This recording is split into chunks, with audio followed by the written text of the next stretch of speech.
Gente, eu estou muito feliz de estar aqui de volta com vocês nesse Femininas de Maio. E nesse mês de maio se fala muito das mães, se fala muito das mulheres, mais uma vez, apesar do mês da mulher ser março, por causa do mês das noivas, enfim. E o que eu percebo claramente é que a figura feminina vai sendo ovacionada e a figura masculina está sendo descaracterizada. Vocês já ouviram a frase, mãe é mãe, amor só de mãe. Vocês já viram isso nos para-choques de caminhão? Gente, mãe é mãe, mas pai é pai. Deus criou as mães e Deus criou os pais. E quando a mulher ela sai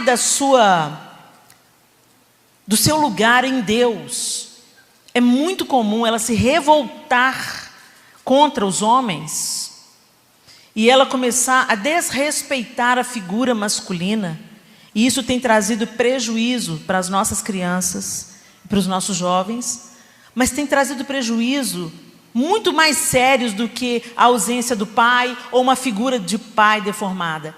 Traz o reflexo do que vivemos com o nosso pai terreno para o nosso pai celestial. Deus é um pai perfeito, Deus é um pai pleno, Deus é um pai amoroso. Mas se você não tem um relacionamento saudável com seu pai terreno, você vai transferir isso em algum momento da sua vida para a figura de Deus. Então, se você tem um pai abusivo, é difícil você ver Deus como pai, que não abusa. Se você tem um pai tirano, duro demais, você vai transferir isso para a paternidade de Deus. É uma coisa natural. Por que eu estou dizendo isso? Porque eu também vivi isso. Um período na minha vida que a gente estava experimentando uma série de ministrações sobre a paternidade de Deus. Eu falei assim, não, eu já estou tudo bem com Deus. Deus é meu pai, eu amo Deus, eu amo meu pai. Deus já me curou e tal. E eu comecei a buscar, Senhor, tem mais alguma coisa em mim que é para ser curada? Tem mais alguma coisa em mim, Senhor? E eu me lembrei de uma história que aconteceu lá na minha infância, que não tinha nenhum motivo para eu me lembrar dela, mas justamente quando eu estava orando e pedindo a Deus uma resposta, se tinha alguma coisa ainda para ser curada em mim, veio à minha memória aquela lembrança. Eu me lembrei que eu era menina, eu era adolescente, tinha 13, 14 anos, e estava indo para o dentista. E naquele dia eu calcei o único calçado que eu tinha para sair. Eu tinha o sapato de colégio e o único calçado que eu tinha para sair era um tamanquinho vermelho, um chinelo de dedo, de couro, com um leve saltinho. Ele era vermelho, eu lembro dele como se fosse hoje. E esse era o único calçado que eu tinha para sair. Seja ir para o médico, seja ir para a festa, seja ir para o aniversário, para a casa de um parente, para qualquer lugar que eu ia sair, eu só tinha aquele chinelinho e o meu sapato de escola. E naquele dia eu estava indo para o dentista, me arrumei e desci para o ponto do ônibus. Só que estava chovendo. Só de eu andar da minha casa até o ponto do ônibus, o meu pé ficou todo respingado. E como era um tamanquinho, um chinelinho, né? Eu ia andando, plaf, plaf, plaf, plaf, e ia respingando na minha calça atrás. Quando eu cheguei no ponto do ônibus, eu já sentia vergonha por aquele chinelo. E eu pensei, puxa vida, olha como é que o meu pé está sujo, olha como é que minha calça está. E no ápice da minha vergonha, chega uma coleguinha. A menina morava no bairro, nós estudávamos na mesma escola, e ela regulava de idade comigo, e ela chega com uma bota até aqui. Uma calça jeans, Westop. Quem tem mais de 40, lembra? O Westop, que era o must da época, o Levi's, e a bota até aqui. E eu olhei para ela, olhei para mim, e eu pensei naquele dia, por que meu pai não tem dinheiro para me dar uma bota? O meu pai, sempre um homem muito trabalhador, muito trabalhador. Se tem uma qualidade que meu pai tem, é o trabalho. Nunca vi meu pai matando serviço, nunca vi dando desculpa esfarrapada. Uma qualidade do meu pai, um homem trabalhador. Mas o meu pai é o seguinte, o povo chegava perto, olha, você pode ser meu fiador? Ele, posso, e levava cano, levava calote. Então, muitas vezes a gente ficava em apuros financeiros, porque o meu pai não sabia dizer não para as pessoas, porque o meu pai era muito levado pela emoção na hora dos gastos, minha mãe tentando segurar ele, e ele, não, vamos ajudar, vamos fazer, não vai ser fiador de fulano, Deus coloca a mulher para ser, né? Não vai ser fiador, não vai prestar, e ele ia ser fiador. Não sei quantos canos que a gente levou por causa do meu pai ser fiador. E aí, a grana sempre muito apertada. A gente teve uma infância que nada faltou, mas nada sobrava. Então, Deus me lembrou disso. Naquele dia que eu orei. Eu disse, meu Deus, ai, que coisa horrível lembrar disso. Que coisa que trouxe uma tristeza no meu coração. E o Espírito Santo falou, não é para trazer tristeza no seu coração, é para te mostrar que eu não sou o seu pai terreno.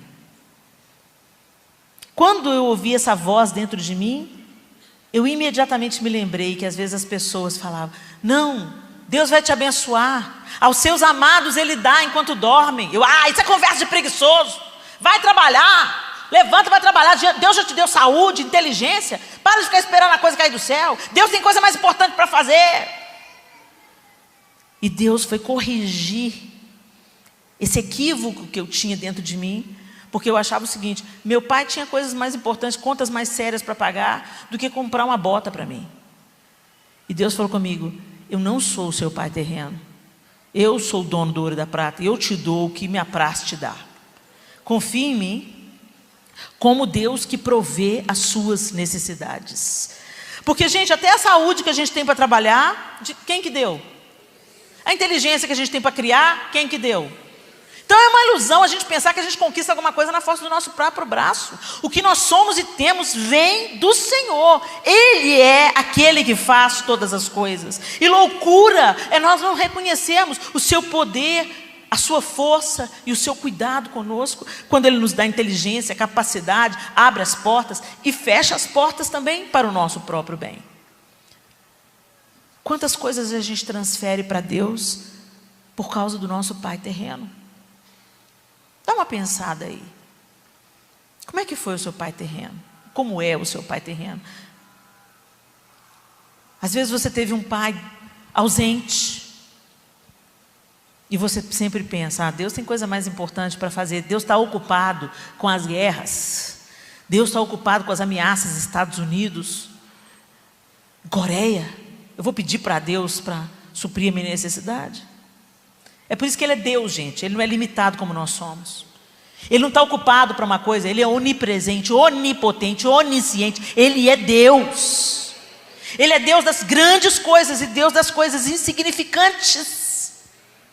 E eu me lembro que nesse processo de cura, quem me acompanha aí pelo YouTube já escutou essa história. Nesse processo de cura eu comecei, Deus, eu preciso sim, Senhor. Eu preciso confiar que o Senhor é o Deus que provê a minha necessidade. Eu preciso confiar que o Senhor é o meu Pai também para me dar, para me dizer sim, para me dizer não, para me dizer espera. O Senhor é um Pai perfeito, o Senhor é um Pai completo. Me ensina a confiar, Jesus. Me ensina a confiar, Deus. E eu me lembro que naquele mesmo período, nós estávamos nos mudando de apartamento.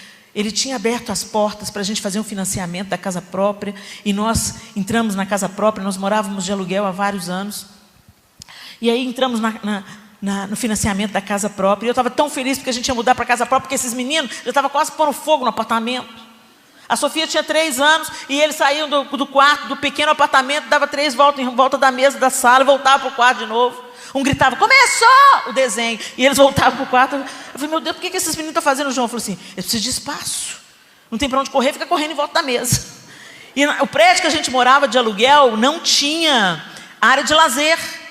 Então eles tinham que brincar dentro do apartamento mesmo. E 4 crianças dentro do apartamento, você vai vendo por aí. Aí Deus abriu as portas e eu fui passear no Minas Casas. Comecei a andar no Minas Casas e falei assim, oh Deus, o piso da minha casa nova é frio. Me dá um tapete, pai. Me dá um tapete. Agora, pai, se o senhor for me dar um tapete em forma de oferta, o senhor tem que avisar para o João. Porque senão ele vai gastar com lâmpada, chuveiro, box, coisas que são mais importantes do que tapete. Em nome de Jesus, amém. Fui para casa. Quando eu cheguei em casa, eu falei com o João, fui lá no Minas Casa. Aí o João, foi, Helena? Foi. E aí? E aí que eu vi os tapetes da nossa casa nova. Ó, João, Helena, tapete é supérfluo. Ai, essa praticidade dos homens mata a gente, né? Eu sabia que ele estava certo, é supérfluo mesmo, tapete supérfluo? É. Mas, pedi para o meu pai, falei com ele, pedi para o meu pai. Ah, seu GG? Não. Meu pai. Aí o João, ok, ele vai dar. Mas com um ar de desdém, ele fala que não foi não, mas eu é que vi. Ele fez assim, tá bom, seu pai vai te dar. Eu falei, vai dar. Ele vai dar porque ele é meu pai. E Deus é Deus que cura o câncer, para as guerras, para a lua, vira a terra de cabeça para baixo e me dá tapete se ele quiser. Aí o João falou assim, amém, Helena, riva, amém, Helena e tal. Alguns dias depois, saiu a chave da casa. O que eu fiz? Chamei a Zenete e o pelotão de frente. Vão todo mundo pro reteté lá em casa, para todo mundo já saber quem ia mudando para lá. Fizemos aquela reunião, agradecendo a Deus, louvando a Deus. Essa conversa eu tive com o João. Só entre nós dois, ninguém ouviu, nem as crianças ouviram. E aí, beleza, chamou o pessoal da intercessão. Eu lembro que foi uma turma abençoada lá em casa, e eles oraram na casa, eles louvaram a Deus. A Helena, finalmente, como nós orávamos por essa casa. Como nós orávamos para Deus abrir uma porta de um financiamento para vocês. E assim foi. Aí oraram, profetizaram, o fogo desceu e a vizinhança já ficou sabendo quem ia morar ali. Que não era um povo muito silencioso, não. E quando acabou aquele momento, nós fomos para a sala, demos as mãos.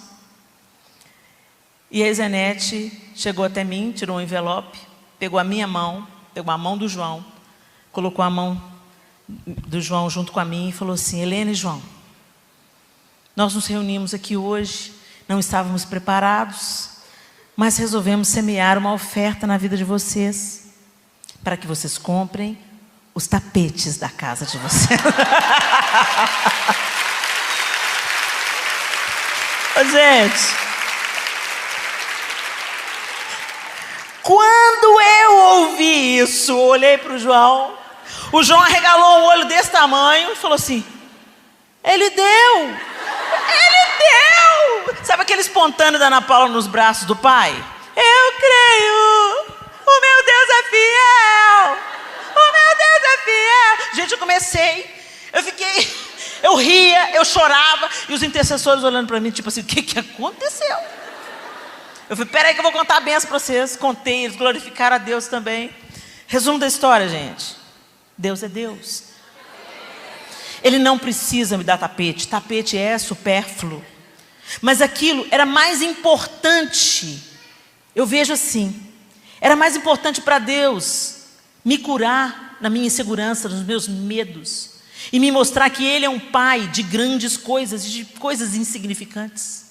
Pai é aquele que dá o plano de saúde, que sai correndo com o menino para o hospital, e é aquele que você encontra sentado no tapete, brincando de carrinho. Pai da papinha, pai da palmada. Pai é completo, tudo no pacote. E Deus não vai me dar o que vai me fazer mal, não. E eu tenho que confiar que quando Ele me diz não, Ele também está me amando. Mas Deus também tem prazer de às vezes se revelar a nós através dessas coisas insignificantes. Abra sua Bíblia comigo em Lucas, capítulo 15. E nós vamos ler esse texto tão conhecido. Tantas vezes eu preguei esse texto abordando os filhos, mas hoje eu queria abordar o pai. Lucas, capítulo 15, e nós vamos ler a partir do verso 11.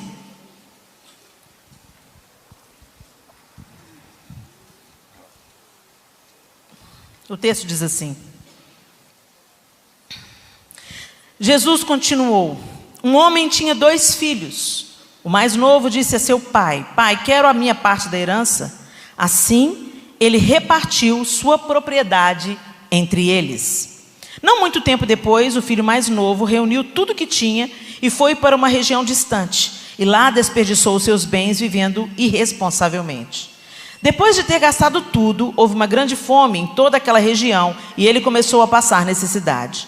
Por isso foi empregar-se com um dos cidadãos daquela região, que o mandou para o seu campo, a fim de cuidar de porcos. Ele desejava encher o estômago com as vagens de alfarrobeira que os porcos comiam, mas ninguém lhe dava nada. Caindo em si, ele disse: quantos empregados de meu pai têm comida de sobra, e eu aqui morrendo de fome? Eu me porei a caminho e voltarei para meu pai e lhe direi: pai, pequei contra o céu e contra ti, não sou mais digno de ser chamado teu filho, trata-me como um dos teus empregados. A seguir levantou-se e foi para o seu pai. Estando ainda longe, seu pai o viu e, cheio de compaixão, correu para seu filho e o abraçou e beijou.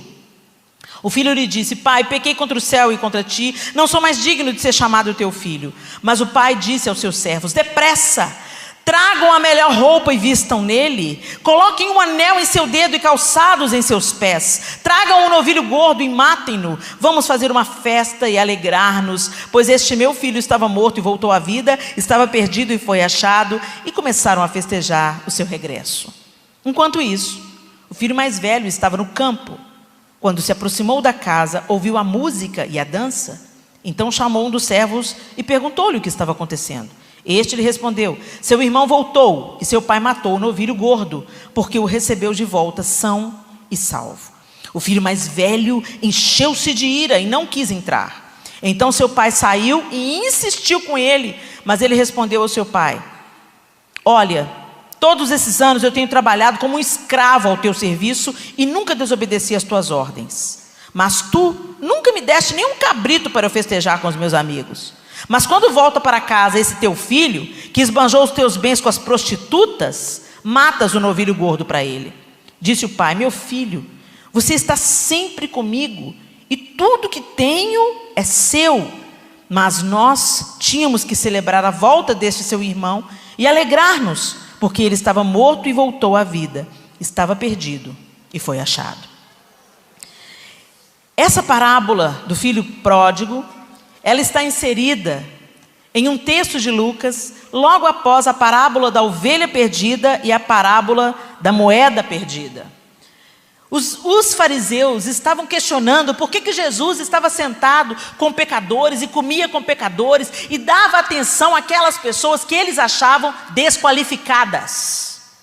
E Jesus, através dessas histórias, estava mostrando o caráter amoroso de Deus, que estava enviando seu filho para resgatar todo aquele que cresce. Independente desse filho ser bonitinho, bonzinho, arrumadinho, ou ser o cara que estava desperdiçando os bens que o Pai Celestial havia dado. A chance de salvação é para todos. Por isso que nós não somos instituídos, juízes uns sobre os outros, porque cada um tem a sua área de vulnerabilidade. Nesse texto do filho pródigo, Jesus deixa isso muito claro. Enquanto um filho estava comendo as bolotas dos porcos e desperdiçou a herança do pai absolutamente, o outro ficou em casa. Mas ficou em casa com o coração amargo, com o coração fechado, servindo como escravo e não com alegria. Então Jesus estava apresentando aqui o caráter que nós vivemos hoje até dentro da igreja. Tem aquele irmão doidão, aquele cara que está sempre tropeçando nos próprios erros, e tem aquele que se sente o bonzinho, vem sempre para a igreja, põe a Bíblia debaixo do braço, se acha mais santo do que o outro, sempre está apontando o dedo do outro e não se lembra das suas próprias áreas de vulnerabilidade. Quem somos nós para julgar uns aos outros e para dizer que um merece salvação e o outro não merece salvação? Só Deus tem essa habilidade, porque Ele vê o coração e Ele conhece o que nós não conhecemos. Então nenhum de nós é autorizado a jogar ou não um no inferno e outro no céu. Porque esse seu filho merece a morte, esse seu filho merece morrer. É isso que o irmão mais velho falou. Eu sou o cara e você dá uma festa para o outro? Mas nessa noite eu queria refletir sobre vocês, sobre o pai que Jesus apresenta também nessa parábola. Jesus está desenhando uma história para ensinar aos fariseus como era o Deus que eles pensavam conhecer, mas não conheciam. Eles pensavam conhecer a Deus, eles queriam agradar a Deus, mas eles mesmos achavam-se justos aos seus próprios olhos. Eles não conseguiam ver a misericórdia de Deus e a necessidade dos outros de serem alcançados pela salvação do Senhor. É simplesmente aquela mentalidade de: se eu estou no céu, está tudo bem, que o resto que o resto que queime. Quantas vezes, gente, a gente fala, ora vem, Senhor Jesus. É uma oração egoísta, né, gente? Ora vem, Senhor Jesus, para você que já o conheceu. E para aquele que está morrendo? E para aquele que está se drogando? E para aquele que está se prostituindo? E para aquele que não conhece a Deus? E para aquele que nunca ouviu falar de Jesus? A oração seria, Senhor, adia mais um pouquinho e me faz instrumento da tua salvação por onde eu passar. Salva mais, Jesus. Saqueia o inferno, Jesus. Esse deveria ser a nossa motivação. Mas eu quero ver com vocês aqui agora a revelação do Pai que Jesus está nos dando através dessa parábola. No verso 12, Jesus nos revela um Pai justo. O mais novo disse ao pai: Pai, quero a minha parte da herança. Assim ele repartiu sua propriedade entre eles. É tão interessante que lá na frente, o mais velho fala que não ganhou nada. Ganhou sim. O texto está falando isso. Jesus falou que o pai repartiu igualmente entre eles. Ele deu para o filho que pediu o dinheiro para desperdiçar. E ele deu para o filho que estava certinho dentro de casa. E é assim que Deus faz com a gente. Deus é um Deus justo. Deus dá o sol sobre justos e injustos. A misericórdia do Senhor se renova sobre justos e injustos. O perdão do Senhor está disponível para justos e injustos. O amor dele é acessível para justos e injustos. Deus é um Deus justo. Ele não prefere uns a outros. Os filhos não. Tem filho que prefere o pai. Tem filho que prefere viver a vida, a revelia de Deus. E isso que faz a diferença. Os filhos que preferem estar comigo, eles vão usufruir da minha presença, da minha companhia e de tudo aquilo que eu posso oferecer para eles. Os filhos que derem as costas para mim e falar, não quero te obedecer, não te devo nada, não quero te honrar, tchau e benção, vou viver minha vida. Eles não vão desfrutar nem da minha companhia, nem dos meus ensinamentos e nem dos meus bens. E assim é com Deus. Mas Deus é um Deus justo. Deus não tem filhos prediletos. O que está disponível para mim, está disponível para você, está disponível para o cara mais santo da terra, está disponível para o cara mais perdido da terra. É essa que é a loucura da graça. A graça é favor que nós não merecemos. Então Jesus começa nos apresentando um Pai que é justo. Um Pai que se move não pelos nossos méritos ou deméritos, mas por quem Ele é, pelo seu caráter que Ele se move, pela sua justiça.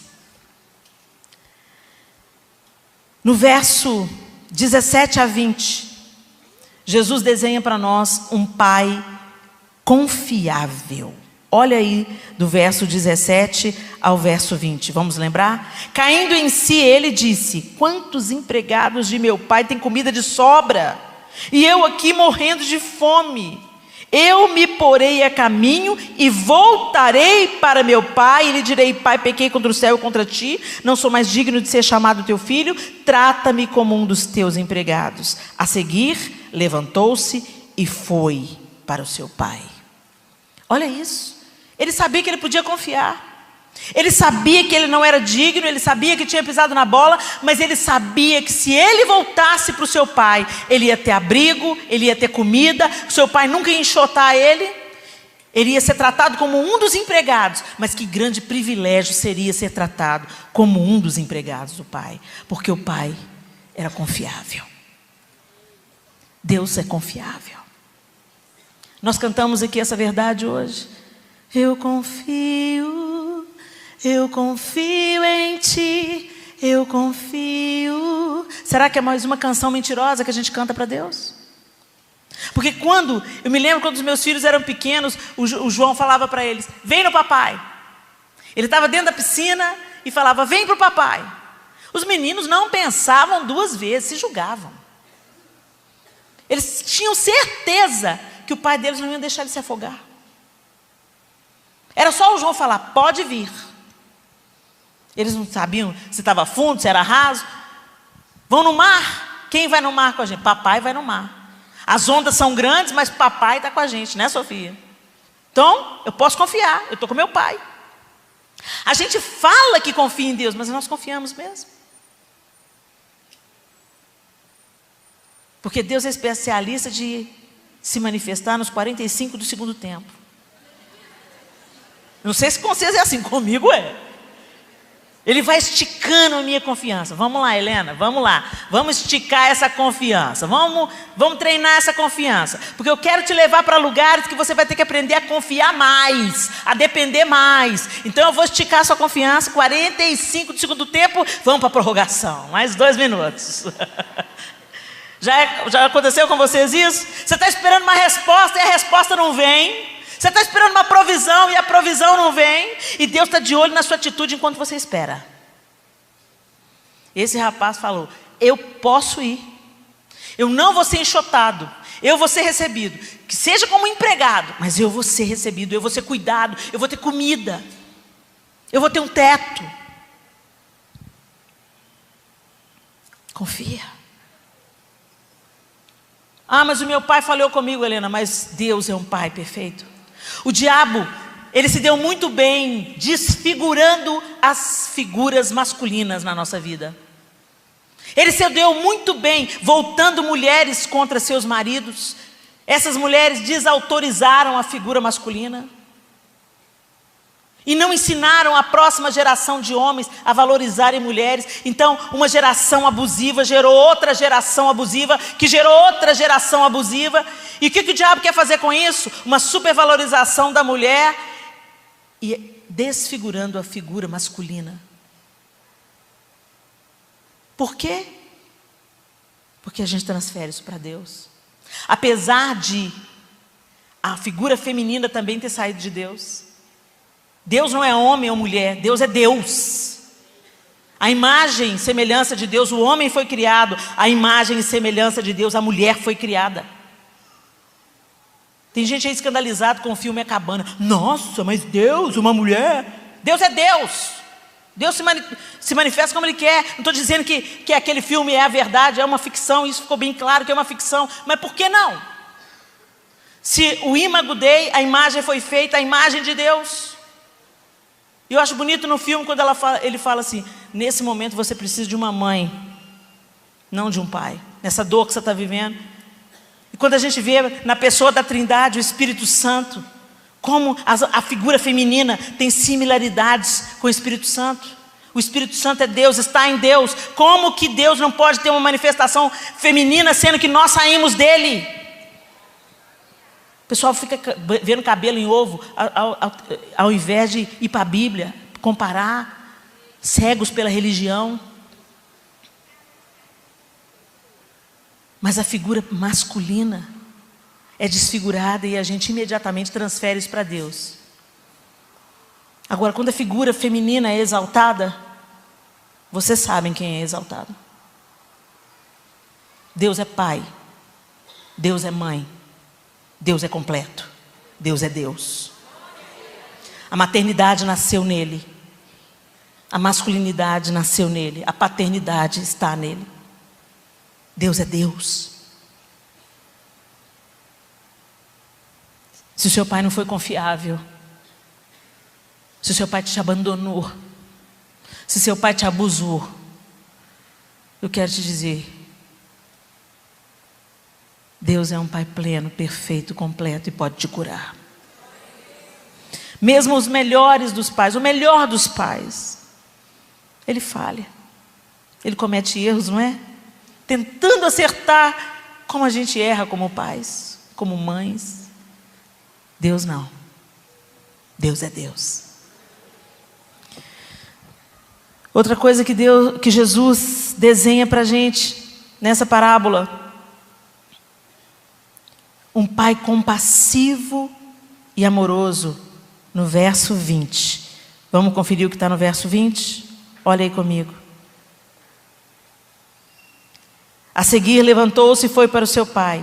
Estando ainda longe, seu pai o viu e, cheio de compaixão, correu para seu filho e o abraçou e disse: cabeçudo, por que você voltou para casa, seu rebelde? É isso que está aí na palavra de Deus, gente? Mas é o que muitos de nós, como pais e mães, fazemos.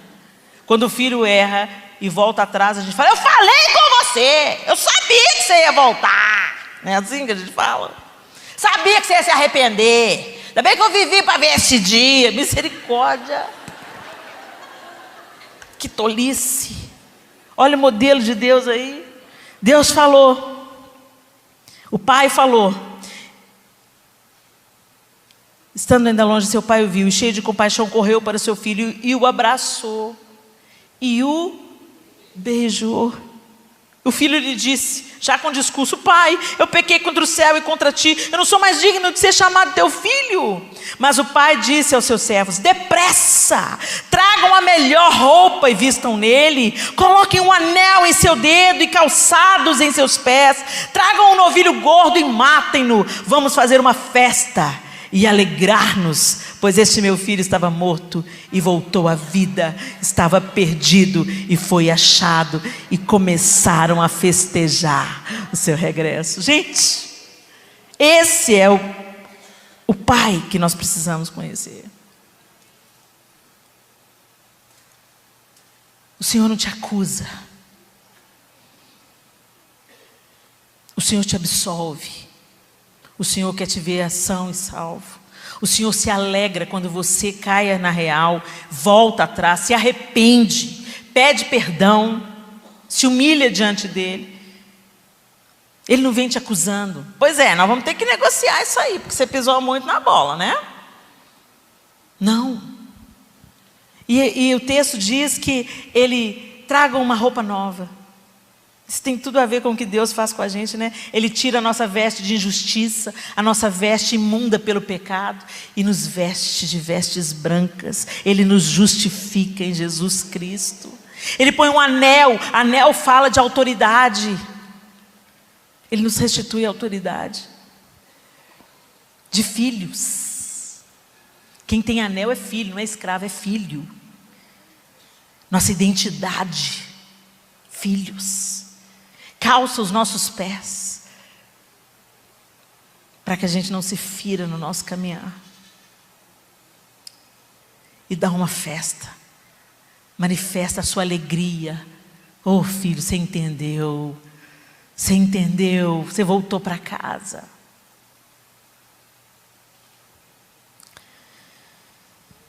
Um pai compassivo e amoroso.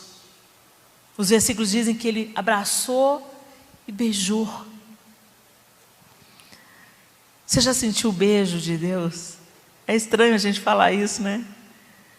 Mas você já viveu momentos com Deus assim que você sentiu como se fosse um carinho dele com você? Se você nunca sentiu, eu te encorajo. Se volte para Deus.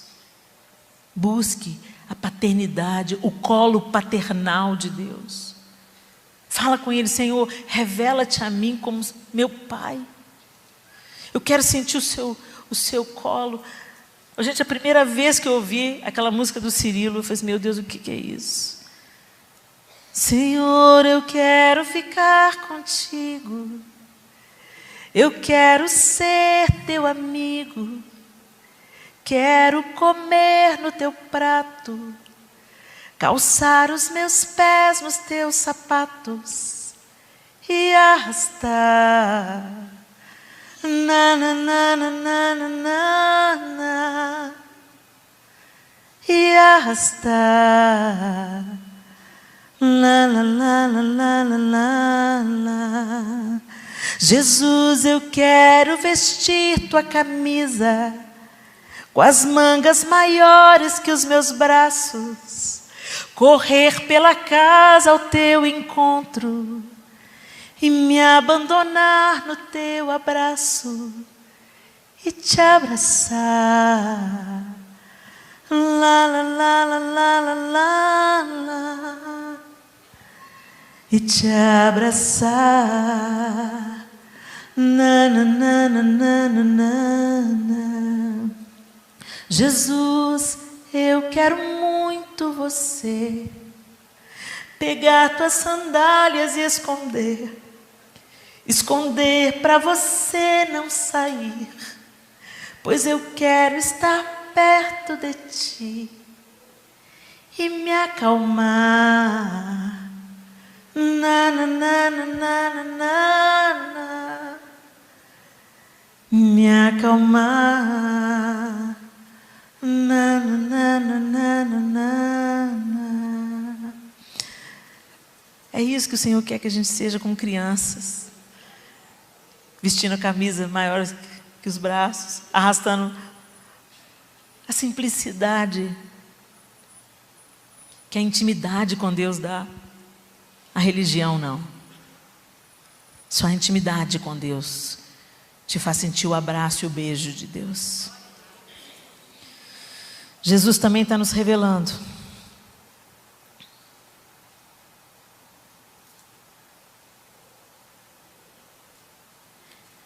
um pai perdoador, um pai que perdoa. O verso 22 deixou isso bem claro para a gente.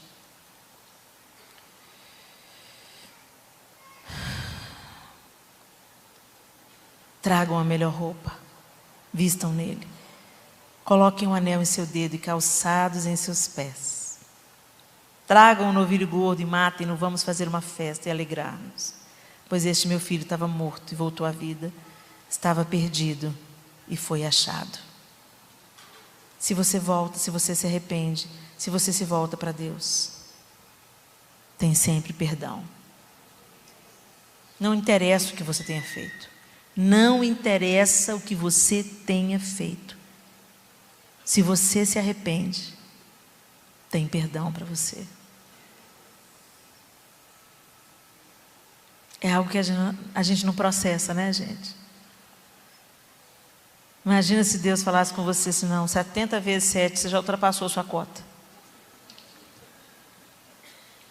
Quando Jesus fez essa alusão, Ele não falou para você fazer conta em calculadora. Ele falou, perde de vista, é muito mais, é infinitamente, é quanto for necessário.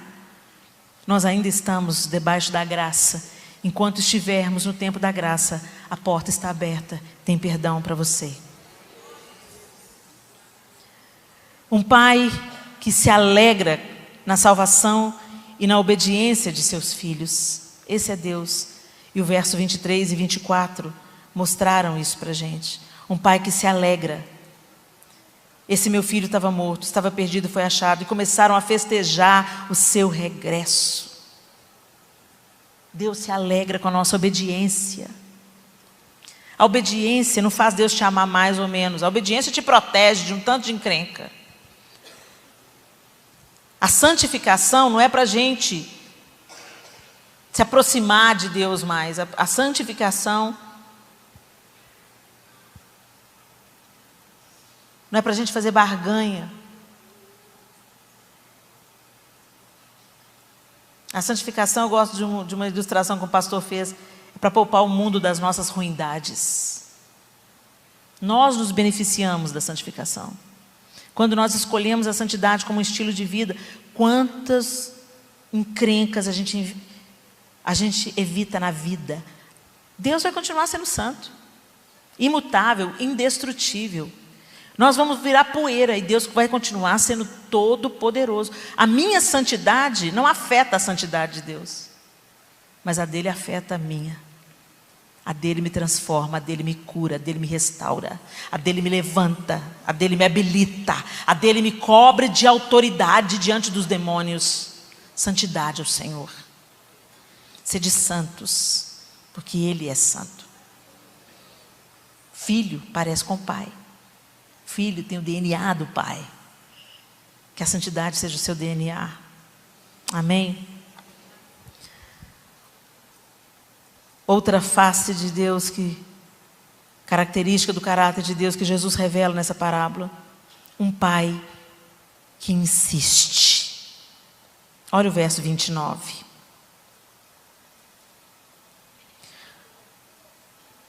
O filho mais velho, 28, o filho mais velho encheu-se de ira e não quis entrar. Então seu pai saiu e insistiu com ele. Ai, como Deus insiste com a gente, não é, gente?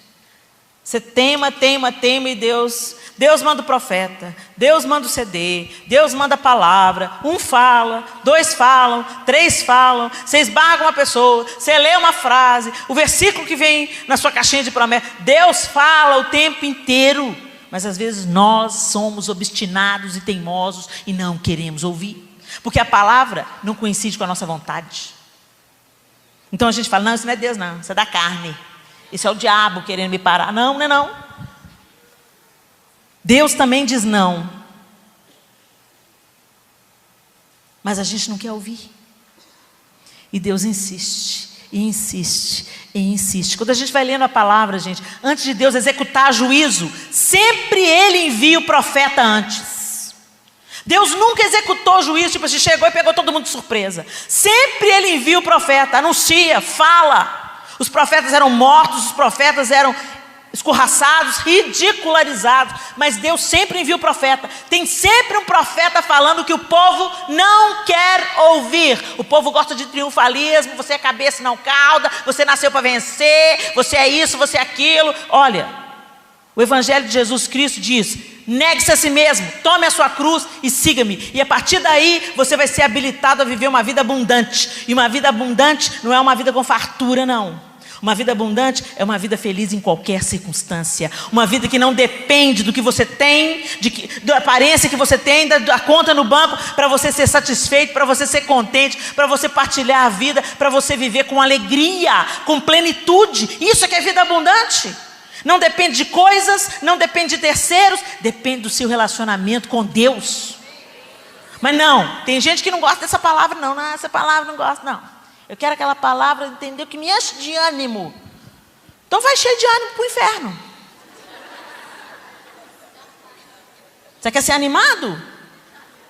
Tem um tanto de líder de louvor que pensa que é animador de plateia.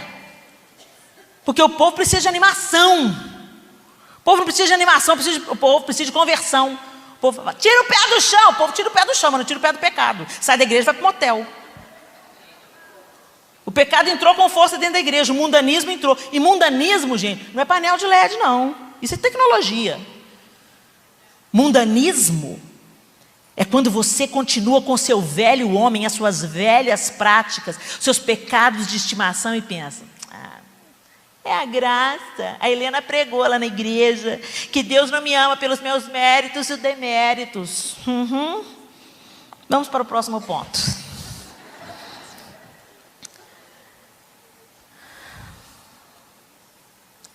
Deus é um pai que continua ensinando, apesar da nossa ingratidão e obstinação. 31 e 32. Confere comigo para a gente encerrar esse texto. Disse o pai: meu filho, você está sempre comigo e tudo que eu tenho é seu. Mas nós tínhamos que celebrar a volta desse seu irmão e alegrar-nos, porque ele estava morto e voltou à vida, estava perdido e foi achado. Nós somos obstinados, bicudos, fazemos chantagem com Deus, pensamos que Deus é o gênio da lâmpada que tem que satisfazer os nossos prazeres e os nossos deleites. Fazemos biquinho, não entro, não quero, não vou. E Deus continua insistindo. Como nós somos tolos. Eu estou falando, gente, por exemplo próprio, tá? Eu já fiz cada oração absurda para Deus, que hoje eu fico só, Jesus, oh Deus, muito obrigada, mãe, obrigada, pai, porque você não me levou a sério. Porque se o Senhor me leva a sério, eu estou lascada. Deus continua ensinando. Gente, nós somos indesculpáveis, sabe por quê? Porque nós temos a Bíblia. Mas o pastor não me ensinou. Mas você não tem Bíblia em casa, não? A gente sempre está culpando alguém, igual Adão lá no jardim. É a mulher que o Senhor me deu, é o pastor que o Senhor me deu, é o líder que o Senhor me deu. Abre a Bíblia, vai ler a Bíblia, vai buscar Deus, que Deus se revela a todo aquele que o busca. Buscar-me-eis e me encontrareis quando me buscardes de todo o vosso coração. Mas a gente prefere ir para o Facebook, para o Instagram, do que buscar Deus. A gente quer buscar Deus por terceiros. Igual esse filho mais velho fez. Chamou o empregado e falou, o que está acontecendo? A gente quer se relacionar com Deus assim, igual o filho mais velho. Através do pastor, do bispo, do apóstolo, do líder de louvor. O único mediador é Jesus Cristo. Só Ele te conecta a Deus Pai. entra por essa porta. Eu sou o caminho, a verdade e a vida, e ninguém vai ao Pai a não ser por mim. Mas a Bíblia também diz, em Hebreus capítulo 12, que Deus é um Pai que corrige. Deus é isso tudo. Ele é justo, confiável, compassivo, amoroso, perdoador, um Pai que se alegra na salvação e na obediência dos seus filhos, um Pai que insiste, um Pai que continua ensinando apesar da nossa ingratidão e obstinação. Mas a Bíblia diz também que Ele é um Pai que corrige. Tem uma geração inteira fazendo do craque o seu pai, porque não teve pai para dizer não, pai para dar limite. Pai não é só aquele que fala sim, pai não é só aquele que bajula, que dá tudo que o filho quer. A gente deforma os nossos filhos se a gente der tudo que eles querem. Deus não me dá tudo que eu quero, graças a Deus. Inclusive, o que eu não tenho foi importantíssimo na construção de quem eu sou. O que eu nunca tive. Nós deformamos os nossos filhos se demos a eles tudo que eles querem. E às vezes você está uma filha deformada. Seu pai, sua mãe te deram tudo, agora você não tem valentia para coisa nenhuma, qualquer coisinha te derruba. Super protegida. É tempo da gente crescer. Hebreus 12, a partir do verso 5 diz assim: e já vos esqueceste da exortação que argumenta convosco como filhos.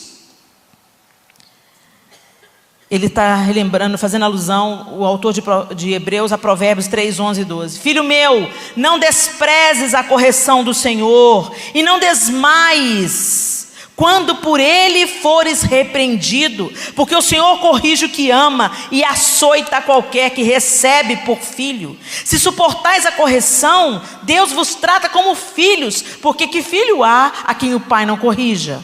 Mas se estáis sem disciplina, da qual todos são feitos participantes, sois então bastardos, não filhos. Além do que, tivemos nossos pais segundo a carne para nos corrigirem, e nós os reverenciamos. Não nos sujeitaremos muito mais ao Pai dos Espíritos para vivermos? Porque aqueles, na verdade, por um pouco de tempo, nos corrigiam como bem lhes parecia, mas este para o nosso proveito, para sermos participantes da sua santidade. E na verdade, toda a correção ao presente não parece ser de gozo, senão de tristeza, mas depois produz um fruto pacífico de justiça nos exercitados por ela. É isso que a palavra de Deus diz, que Deus é um pai pleno, um pai perfeito, um pai completo, um pai justo, um pai confiável, um pai compassivo, um pai amoroso, um pai perdoador, um pai que se alegra na salvação e na obediência de seus filhos, um pai que insiste, um pai que continua ensinando apesar da nossa ingratidão e obstinação, e um pai que açoita, que corrige e que disciplina o filho que ama. Fique de pé no seu lugar. Feche os seus olhos.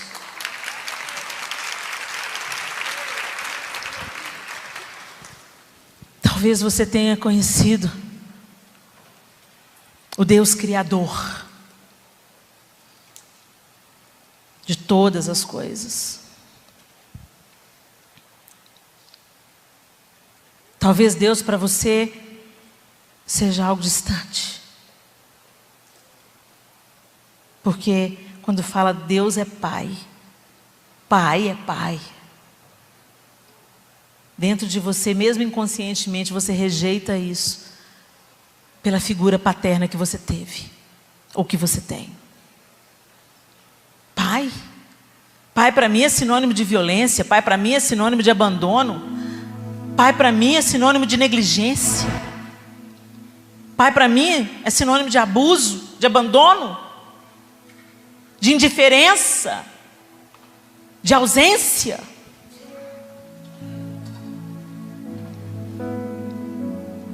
A minha cura começou quando eu entendi que Deus era um pai pleno, perfeito, perdoador,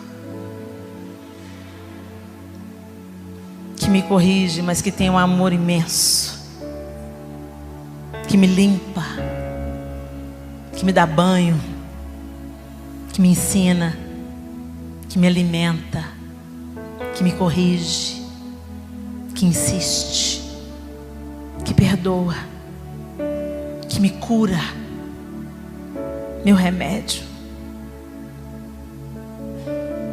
Jesus disse: quem vê a mim, vê o Pai.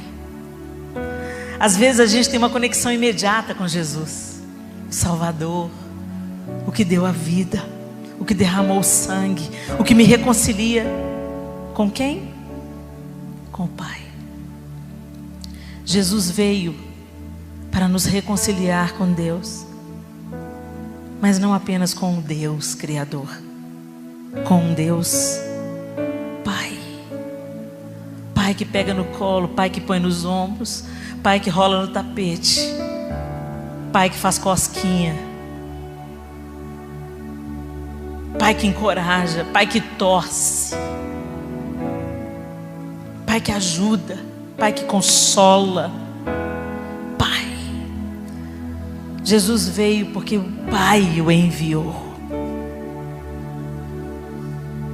Que amor é esse que dá o próprio Filho, o unigênito, para que ele se torne o primogênito de muitos irmãos. Nós não merecíamos, mas ele fez tudo para nos ter de volta. Eu oro nessa noite para que a paternidade de Deus cure você como me curou. Enquanto nós cantamos essa paternidade, eu quero te fazer uma pergunta. Você quer ser filho? Você quer ser filha? A todos quanto receberam, deu-lhes o poder de serem feitos filhos de Deus. Apenas aquelas pessoas que aceitam, entendem e recebem o sacrifício de Jesus como reconciliação são feitas filhas de Deus. A filiação está disponível para todos. Os braços de Deus estão abertos para todos. Mas a escolha é sua. A parábola do filho pródigo, o pai não foi lá buscar o filho. Mas quando ele viu o filho no fim do caminho, ele correu na sua direção. Ele está voltando. Ele se voltou para mim. Ele está voltando para casa. Antes mesmo que ele entrasse, o pai foi o resto do caminho e encontrou. Mas o primeiro passo para voltar para casa foi daquele filho. Talvez você hoje seja uma filha pródiga. Às vezes você está na igreja há um tempão, mas não se relaciona com o pai como o filho mais velho. Às vezes você se desviou. Às vezes você nunca entregou sua vida para Jesus. Se você hoje quer se reconciliar com o pai, sendo filha que nunca se reconciliou, ou sendo filha mais velha que está dentro de casa, mas que se relaciona com Deus só através de os outros empregados, eu queria que você saísse do seu lugar e viesse aqui à frente para dizer isso para Ele. Pai, eu quero o Senhor. Eu quero essa paternidade que cura,